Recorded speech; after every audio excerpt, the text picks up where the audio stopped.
இயேசுவின் நாமத்தினாலே இந்த மதிய வேளையிலே உங்களை அன்போடு கூட வாழ்த்துகிறேன். குயவனே, இந்த நிகழ்வின் அடிப்படையிலே ஜெபத்தின் மேன்மையை குறித்து நாம் தியானித்துக் கொண்டே இருக்கிறோம்.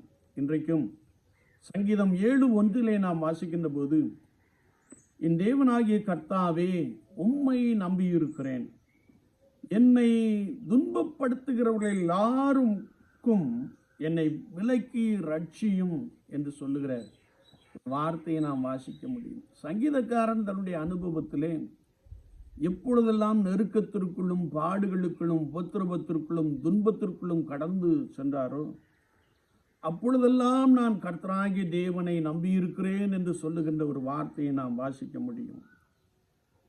ஏனென்றால் சத்துரு என்னை சூழ மதில் போட்டு கொண்டு இருக்கிறான்.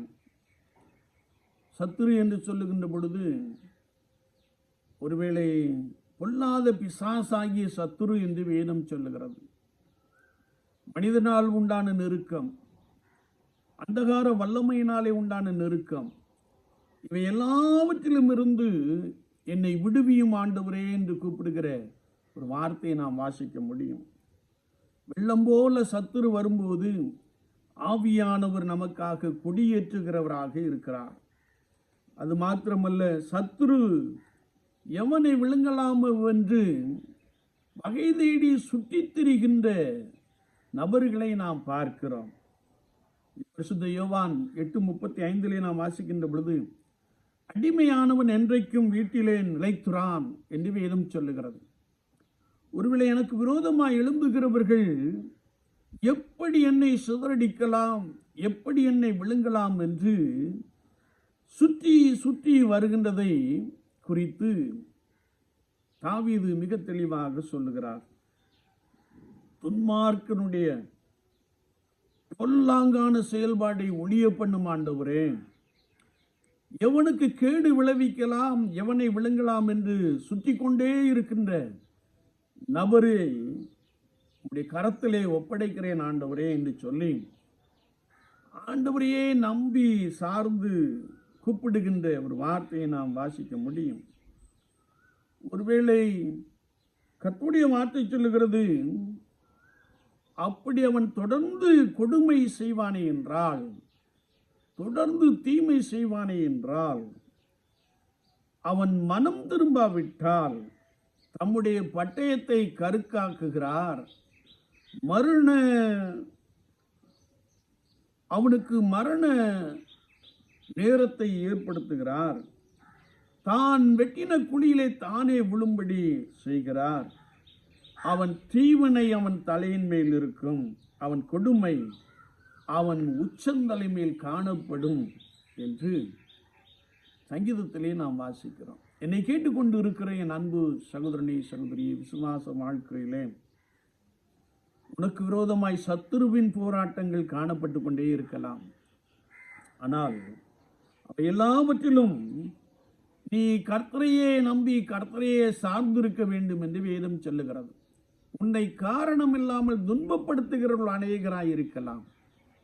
உனக்கு விரோதமாய் சுற்றி சுற்றி வந்து பிராதுகளை அல்லது உனக்கு விரோதமான சொற்களை சொல்லுகிற நபர்கள் அநேகராய் உனக்கு கூட காணப்படலாம். ஆனால் நீ கவலைப்படாதே. எல்லாவற்றையும் கர்த்தரிடத்திலே நீ சொல்லுகின்ற பொழுது கர்த்தர் சத்துருவை முறியடிக்க போதுமானவராக இருக்கிறார்.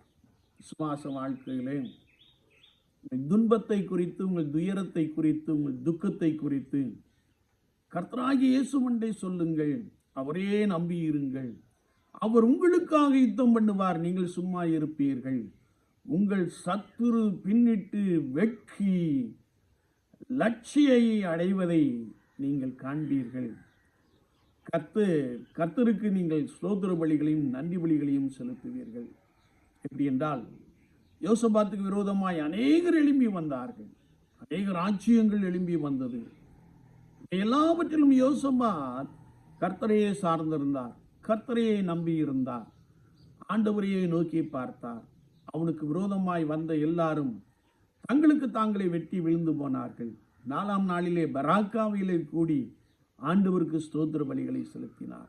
என்னை கேட்டுக்கொண்டு இருக்கிற என் அன்பு சகோதரனே, சகோதரியே, ஆண்டவராகிய இயேசு கிறிஸ்து ஒருவரே உன்னுடைய துன்பத்தை மாற்றி போடுகிறவர். ஆண்டவராகிய இயேசு கிறிஸ்து ஒருவரே உன்னுடைய வருத்தத்தையும் கவலையும் நீக்கி போடுகிறவர். கர்த்தராகிய இயேசு கிறிஸ்து ஒருவரே உனக்குள்ளே புதிய அற்புதங்களை செய்கிறவர், புதிய அடையாளங்களை கொடுக்கிறவர். விசுவாச வாழ்க்கையிலே உனக்கு விரோதமாய் நடைபெறுகிற போராட்டங்களை குறித்து நீ கர்த்தரிடத்திலே சொல்லு, அவர் பார்த்து கொள்ளுவார். கர்த்தருடைய பர்வதத்திலே பார்த்து கொள்ளப்படும் உனக்கு விரோதமாய் எழும்பினவர்கள் வெட்கப்பட்டு போவதை நீ காண்பாய். ஏனென்றால் நீ கர்த்தரையே நம்பி இருக்கிறபடியினாலே அவர் உனக்கு சகாயராயிருந்து உன்னை வல்லடிக்கு விலக்கி மீட்டு காத்து ரட்சித்து உனக்கு ஒரு பெரிய சுதந்திரத்தை, உனக்கு ஒரு பெரிய மகிழ்ச்சியை, உனக்கு ஒரு பெரிய ஆசீர்வாதத்தை கொடுக்க போதுமானவராக இருக்கிறார். எனவே ஜெபத்திலே நீ கர்த்தரையே நம்பியிரு, அவர் உன்னை ஆசீர்வதிக்கட்டும். ஆமீன், ஆமீன்.